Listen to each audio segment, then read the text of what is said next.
रूपवास कुंभेर सब स्वागत करने की ठानी।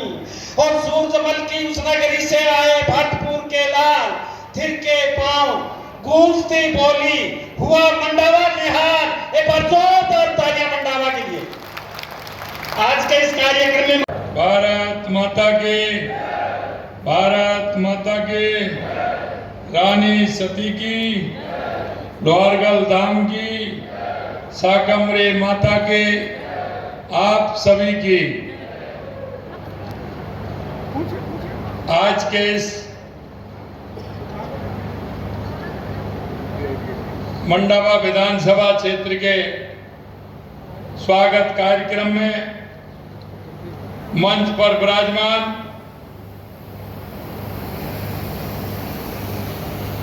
मेरे कैबिनेट में मेरे साथी माननीय मंत्री सामाजिक न्याय एवं अधिकारिता और इस जिले के प्रभारी मंत्री भाई अविनाश गहलोत जी, मेरी कैबिनेट में मेरे दूसरे साथी, आपके पड़ोसी जिले से किसान नेता के रूप में उन्होंने अपनी पहचान बनाई और अब शहरी क्षेत्र का उद्धार कर रहे हैं, ऐसे यूडीएच मंत्री भाई जावर सिंह खर्रा साहब, आपके अपने ही जिनका कि आपने उद्बोधन सुना, ऐसे हमारे पूर्व सांसद नरेंद्र जी खीचर साहब, प्रदेश महामंत्री हमारे श्रवण बगड़ी जी, प्रदेश के उपाध्यक्ष मुकेश दादी जी, पार्टी के जिला अध्यक्ष भाई बनवारी लाल सैनी जी, जिला प्रमुख हर्षनी कुलेरी जी, प्रदेश के प्रवक्ता भाई लक्ष्मीकांत भारद्वाज जी, जिला प्रभारी सीकर दिनेश दावाई जी, यात्रा प्रभारी बिशंबर पूनिया जी, भाई राजेश बावल जी, बबलू चौधरी जी, सुशीला सिंगड़ा जी और मंच पर विराजमान सभी अतिथिगण, मेरे सामने बैठे सभी मेरे पूजाइयों बुजुर्गों, पानी चाहिए। मेरे भाई और बहनों, मैं इसलिए कहना चाहता हूं कि शेखावाटी को तो जरूरत है, लेकिन पूरे राजस्थान को जरूरत है। और हमने आते ही यमुना पूरा नक्शा बनाया, पूरा कार्यक्रम बनाया। हमने कहा राजस्थान के हर जिले को पानी कैसे मिले। हमने ईआरसीपी के माध्यम से, राम जल सेतु के माध्यम से 17 जिलों को पानी देने का, वहां की 4 लाख हेक्टेयर भूमि में कृषि भूमि होगी, 3 करोड़ लोगों को पीने का पानी मिलेगा। इसके लिए हमने ईआरसीपी की योजना लेकर के आए। दूसरी हमारी योजना थी यमुना के पानी की। अगर हरियाणा से यमुना का पानी आएगा तो मेरा शेखावाटी का क्षेत्र खुशहाल होगा, मेरा किसान खुशहाल होगा। क्यों? ये धरती है शेखावाटी की, मुझे पता है कितनी सम्माननीय धरती है। यहाँ का किसान मेहनत करता है और किसान का बेटा वो जवान सीमा पर देश की रक्षा करता है। ऐसी धरती को मैं प्रणाम करता हूं, नमन करता हूं। मेरा सीना गौरव से फूल जाता है जब मैं जाता हूं, कहीं भी सीमाओं पर जाता हूं, किसी प्रदेश में जाता हूं और मैं पूछता हूं कि आप कहां के रहने वाले हो। सैनिकों से मुलाकात होती है, वो कहते हैं कि मैं सीकर का हूं, मैं झुंझुनू का हूं, मैं चूरू का हूं। मेरे को लगता है कि मेरा भाई मेरे को इतनी दूर यहां भी मिल गया और मेरे राजस्थान का स्वाभिमान वो बढ़ाने का काम कर रहा है। और आप उनका स्वागत, सत्कार और अभिनंदन करेंगे तो मैं चाहूंगा कि पुनित प्रांगण और ये पांडाल जोरदार कर्तव्य ध्वनि के साथ आपके अपने चहेते इस प्रदेश के जो भी मुख्यमंत्री महोदय, राजस्थान के भागीरथ कहे जाने वाले इस भारत के देश के उस सबसे बड़े भौगोलिक प्रांत राजस्थान के मुखिया का, और आप जोरदार तालियों से स्वागत, सत्कार और अभिनंदन करें। बहुत बहुत आभार, स्वागत है, अभिनंदन। और साथ ही इस मंच को सुशोभित कर रहे सभी लोग अब एक बड़ी माला से 51 केजी की पुष्प माला से संपूर्ण मंच कार्यकर्ता, दोनों ही मंत्री, जिले के प्रभारी मंत्री माननीय श्रीमान अविनाश जी गहलोत, सामाजिक न्याय एवं अधिकारिता मंत्री श्रीमान जावर सिंह जी खर्रा, स्वायत्त शासन नगरीय विकास राज्य मंत्री स्वतंत्र प्रभार श्रीमान कैलाश जी वर्मा, विधायक बगरू, श्री सरवण सिंह जी बागड़ी, महासचिव भारतीय जनता पार्टी, श्री बनवारी लाल जी सैनी जिलाध्यक्ष, श्रीमान मुकेश जी धारीन साहब, पवन कुमार जी बावड़िया पूर्व जिलाध्यक्ष, श्री सुरेंद्र जी सैनी चेयरमैन नगर पालिका नवलगढ़, श्री मनीष जी चौधरी चेयरमैन गुरुगढ़, श्री हरफूल जी पूनिया चेयरमैन ढूंढड़ो। इस जिले के प्रभारी मंत्री अविनाश जी गहलोत ने लगातार हम सबको खूब समय देते हुए और इस झुंझुनू के अंदर उपचुनाव में 4 चांद लगाने का काम भी किया, सच्चाई की बात है। साथ ही इस मंच में विराजमान हमारे संगठन के मुकेश जी धारीन साहब, सरवण सिंह जी बगड़ी और 2 दिन से लगातार जिनका हमें अच्छा समय मिला, सहयोग मिला, मैं तो सदैव मुख्यमंत्री जी को कहूंगा कि यदि कहीं कभी भी प्रभारी लगाने की इच्छा हो तो हमारे बीच में कैलाश जी वर्मा जी को भेजना, दोबारा भी कभी मौका मिले। आपने लगातार सहयोग किया और आकर के सारी प्लानिंग की और पूरा समय दिया। मंच पे मेरे साथी इस नवलगढ़ का भारतीय जनता पार्टी के कमल के फूल खिलाने वाले सुरेंद्र जी सैनी, मनीष जी चौधरी, मुकुंदगढ़ चेयरमैन और हरफूल जी पूनिया, मंच में विराजमान सभी मंडल अध्यक्ष, 6 मंडल अध्यक्ष, जिनकी संगठन की दृष्टि से आज निरंतर आप लगातार मेहनत कर रहे हो, पार्टी को मजबूत करने का काम कर रहे हो, मैं आप सबका सम्मानित मंच का बहुत बहुत आभार व्यक्त करता हूं। विधानसभा क्षेत्र में बड़ा होगा, हमें इस क्षेत्र के लिए क्या करना है, इसलिए मैं आपके बीच में आया हूं। मैं सौभाग्यशाली हूं कि आप सभी के एक साथ मंडावा विधानसभा के सभी भाई और बहनों का दर्शन का लाभ मिला है। निश्चित रूप से मैं धन्य हुआ हूं कि एक साथ आप सभी के दर्शन का मुझे सौभाग्य मिला है, क्योंकि आपने देखा है देश के यशस्वी प्रधानमंत्री नरेंद्र मोदी जी के नेतृत्व में 2014 के बाद देश में परिवर्तन होने लगा है और वो परिवर्तन आप सभी को भी दिख रहा है। और मैं आपको एक बात और कहना चाहता हूं कि उस परिवर्तन में तो देश के यशस्वी प्रधानमंत्री नरेंद्र मोदी जी ने 4 जातियों का जो उल्लेख किया है, उनके परिवर्तन की मिसाल हमारे प्रधानमंत्री जी बने हैं। उन्होंने कहा हमारा युवा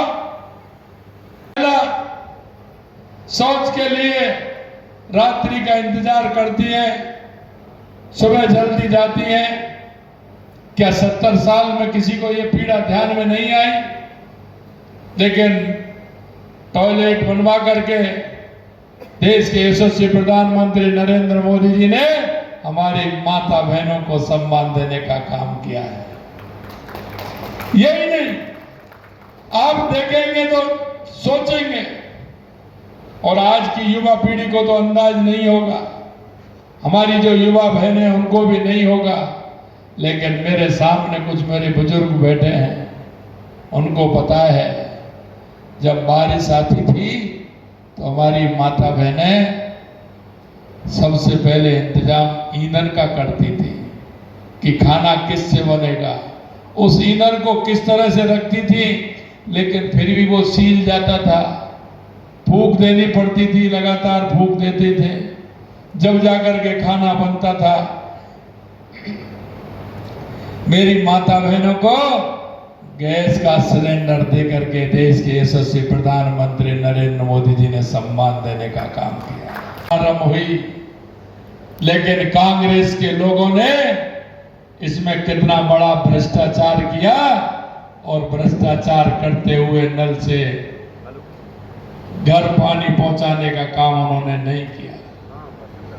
यह माता बहनों को सम्मान देने का काम, हमारा काम स्टार्ट हुआ है, हमारा जेजेएम में वो काम भी चल रहा है। क्योंकि कांग्रेस के लोगों ने क्या किया कि पानी का स्रोत तो नहीं बनाया, पहले पाइपलाइन डाल दी, पाइपलाइन डाल दी तो उसका कमीशन ले लिया, उसको गलत तरीके से ठेकेदार पर डलवा दिया। अब पाइपलाइन भी डल गई, पाइप भी गंदे डल गए, ये भी डल गए। अब ये कह रहे हैं कि हमारे पास जांच एजेंसी आ रही है। मैं आपसे पूछना चाहता हूं, ऐसे लोगों की जांच होनी चाहिए कि नहीं होनी चाहिए? होनी चाहिए कि नहीं होनी चाहिए? अब ये कहते हैं कि ये तो जांच एजेंसी आती है, जांच एजेंसी अपना काम करेगी, आप क्यों डरते हो? सच्चे हो तो खड़े हो जाइए, मन क्यों मारते हो? अंतरात्मा से पूछिए कि जनता के पैसे का आपने कैसे दुरुपयोग किया है।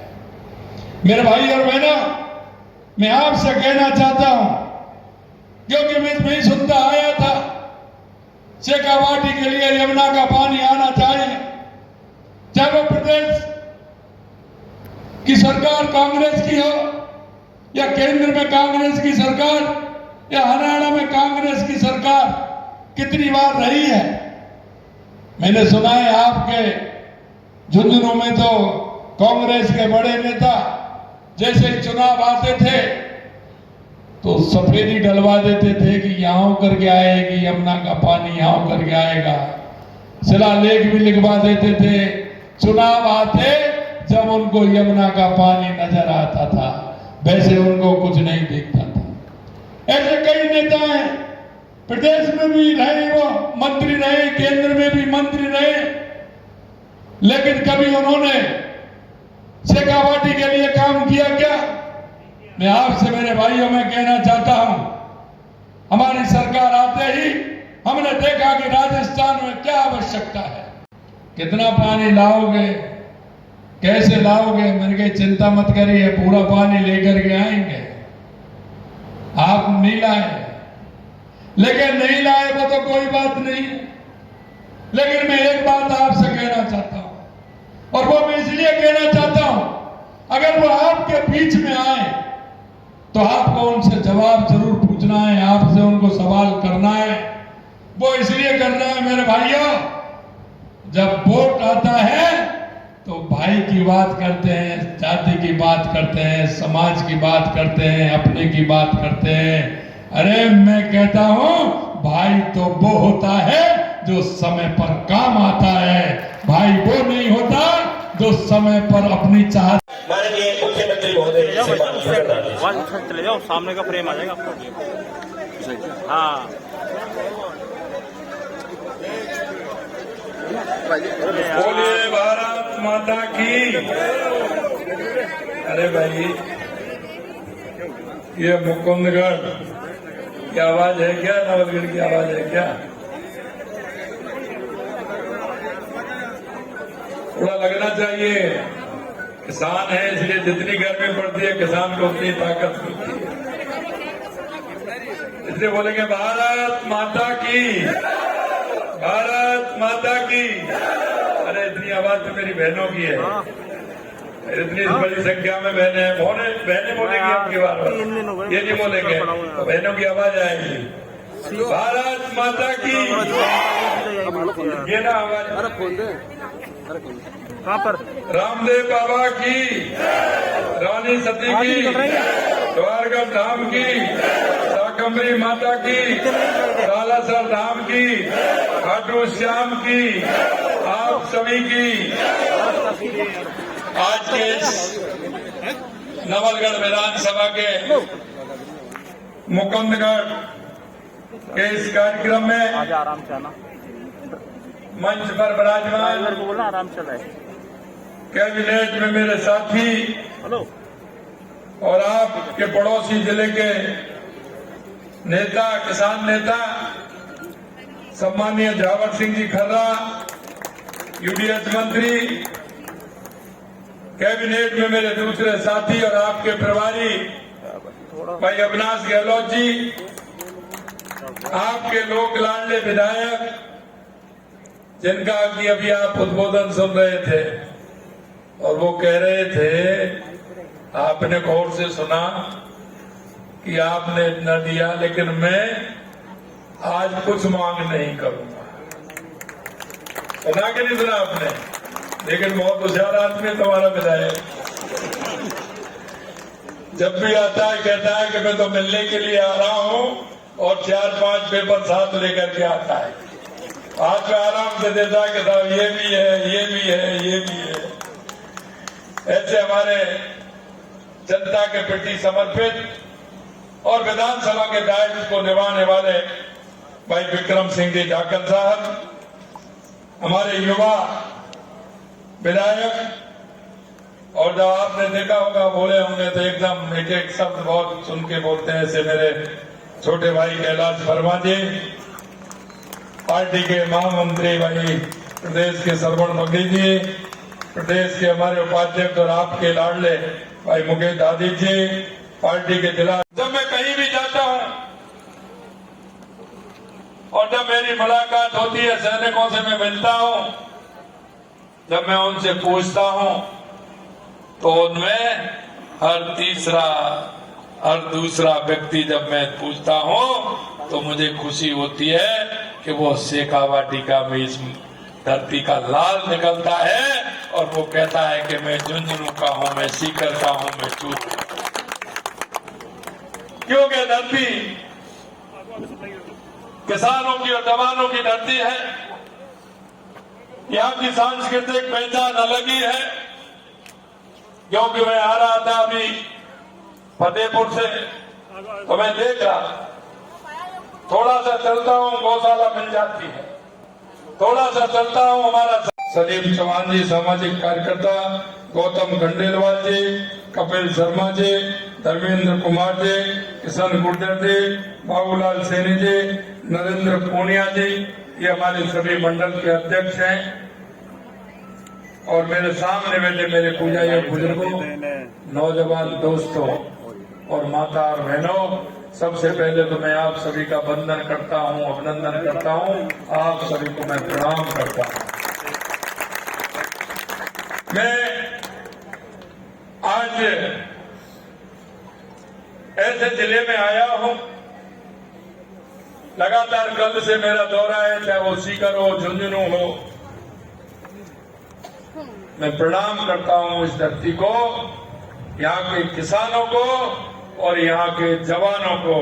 किसानों ने तो पूरा नाम कर रखा है, लेकिन किसान सभी खड़े होकर के तालियां बजाकर जोरदार स्वागत करें।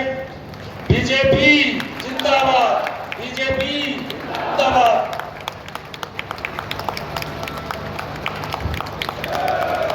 जोरदार नरेंद्र मोदी, नरेंद्र मोदी जिंदाबाद,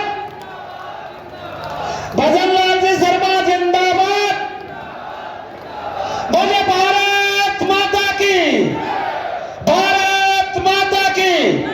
बहुत बहुत धन्यवाद, जिनका मैं इंतजार था हम सबके बीच में।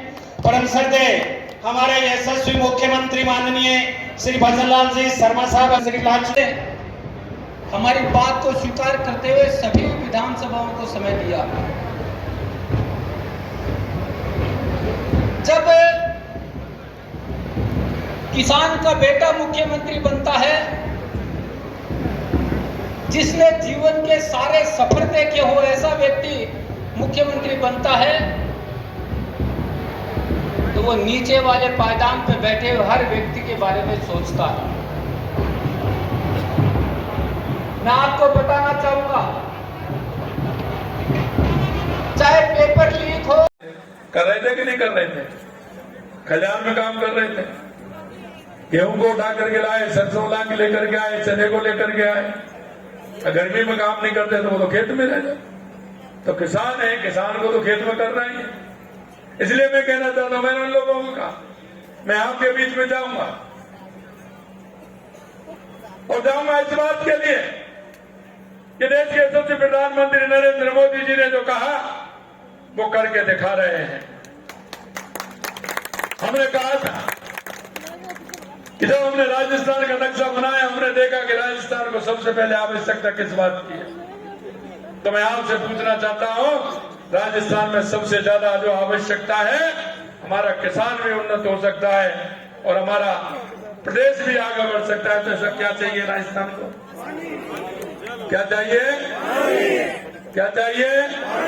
पानी चाहिए। देश के यशस्वी प्रधानमंत्री नरेंद्र मोदी जी ने जैसे ही डबल इंजन की सरकार आई, उन्होंने कहा कि राजस्थान को पानी की पूरी व्यवस्था होनी चाहिए। उन्होंने सबसे पहले टीआरसीपी योजना, हमारी रामजल सेतु योजना, उसका प्रारंभ करवाया, उसका एमओयू हुआ। और आपने देखा होगा जब 1 साल हुए थे तो उसका शिलान्यास भी देश के यशस्वी प्रधानमंत्री नरेंद्र मोदी जी ने किया। दूसरी हमारी योजना यमुना के पानी की योजना जो हमारी शेखावाटी को मिले, वो भी देश के यशस्वी प्रधानमंत्री नरेंद्र मोदी जी ने मां हरियाणा के माननीय पूर्व मुख्यमंत्री मनोहर खट्टर जी को बुलाकर, और उन्होंने कहा कि राजस्थान के मुख्यमंत्री आएंगे, आप दोनों बात करिए, राजस्थान की शेखावाटी की धरती को देगा तो मेरा राजस्थान खुशहाल होगा। और मैं आपसे यही कहना चाहता हूं, जब विधानसभा के अंदर बात चल रही थी, हमने कहा यमुना का पानी हम यहाँ लेकर के आएंगे। हमारे कांग्रेस के लोग कह रहे थे कि आप कैसे लेकर के आओगे, बता दो। मैंने कहा रास्ता तो आपको ढूंढना चाहिए था। 70 साल में आपने वायदे तो आपने किए थे, 70 साल में हमारी शेखावाटी के लोगों के साथ धोखा आपने किया। यहाँ के कई नेता हैं, वो प्रदेश में भी मंत्री रहे, वो देश में भी, केंद्र में भी मंत्री रहे, लेकिन जब चुनाव आते हैं तो वो यमुना समझौते की बात करते हैं, यमुना पानी की बात करते हैं। इसलिए मैं आपके बीच में आया हूं। अब कोई चुनाव नहीं है, और मैं आपको ये विश्वास दिलाने के लिए आया हूं कि शेखावाटी की धरती को यमुना का पानी आएगा, यमुना का पानी।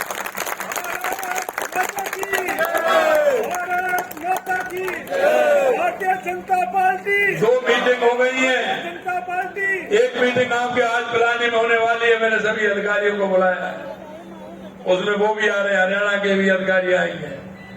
मैं इतना कहना चाहता हूं आपसे कि जब हमारा एमओयू हुआ, हमारी योजना बनी, इसी बीच में हरियाणा का चुनाव आ गया। हरियाणा का चुनाव आ गया, हमको तो पता था कि भारतीय जनता पार्टी की सरकार आएगी और हमारी योजना फिर से पूरी तरह से उसमें लगेंगे और पूरा काम हमारा होगा।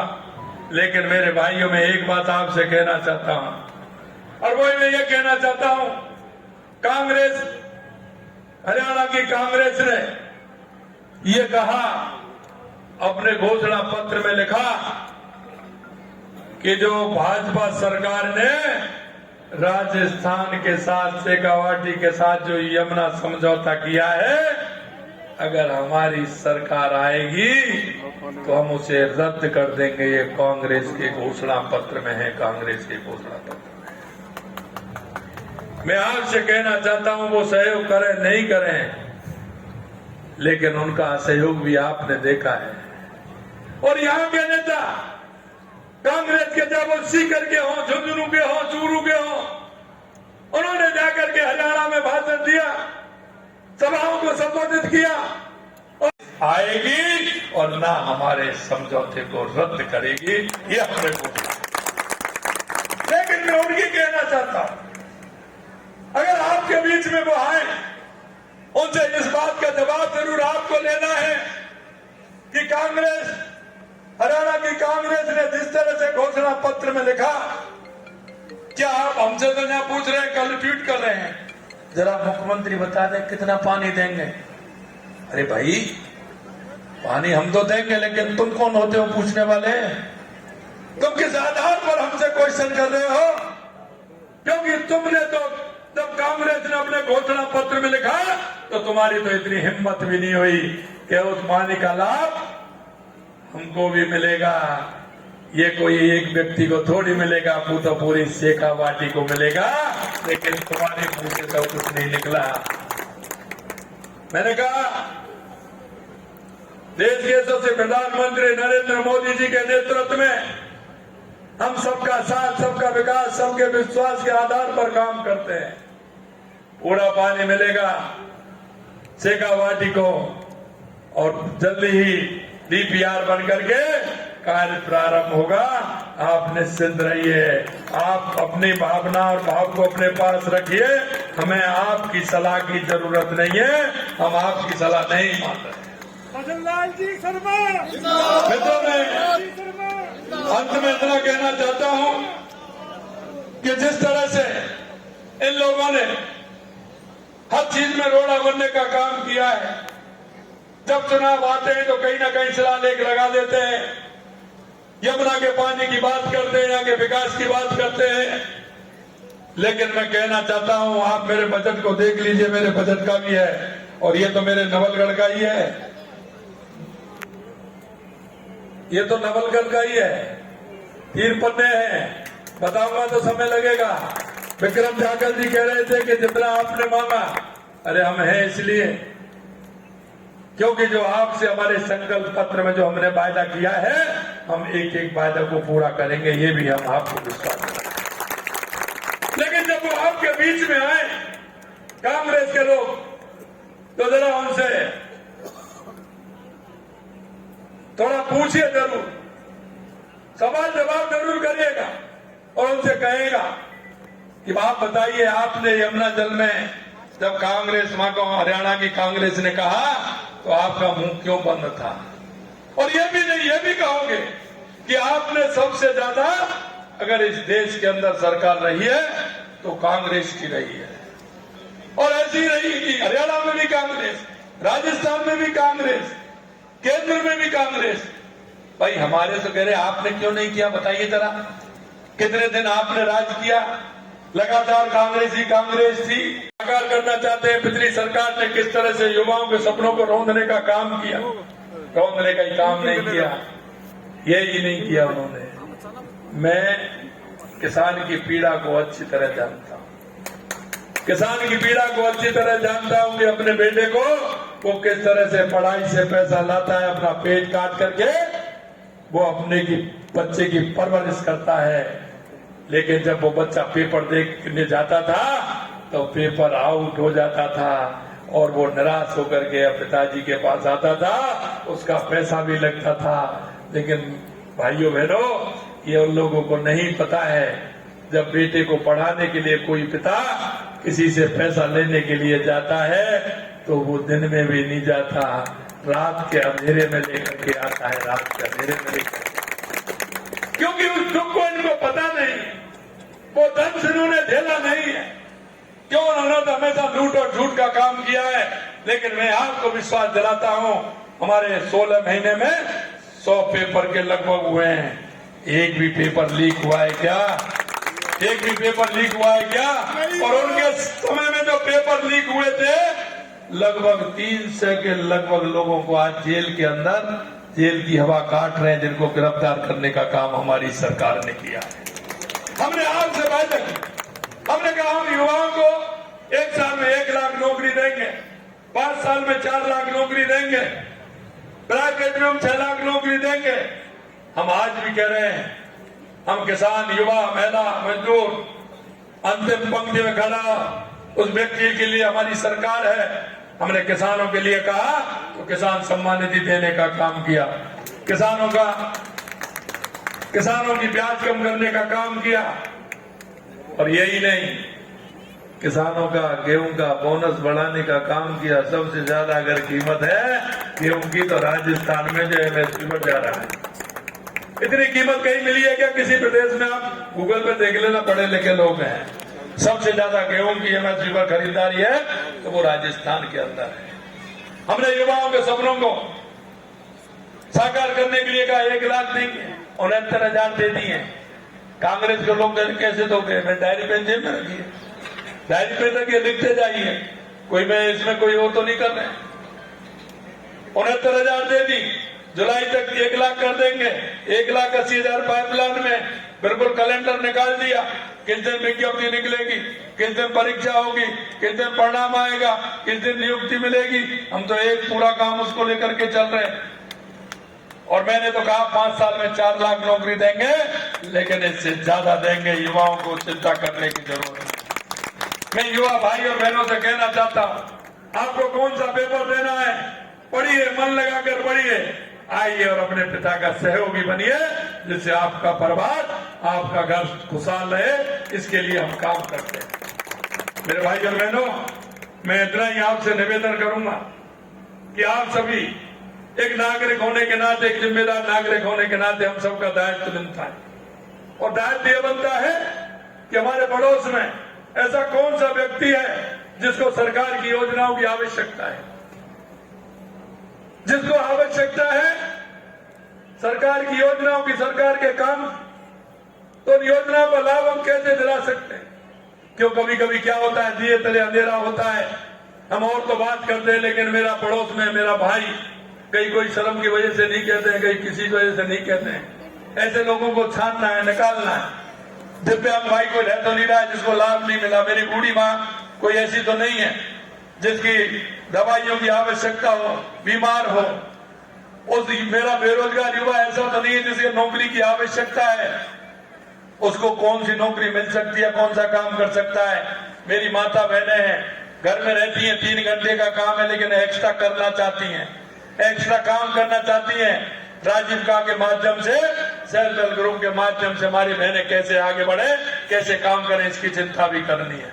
इसलिए अंत में इतना ही कहूंगा कि आप सभी लोग ऐसे लोगों को अपने और पास में, गांव में, मोहल्ले में, उनको तलाशिए जिनको आवश्यकता है।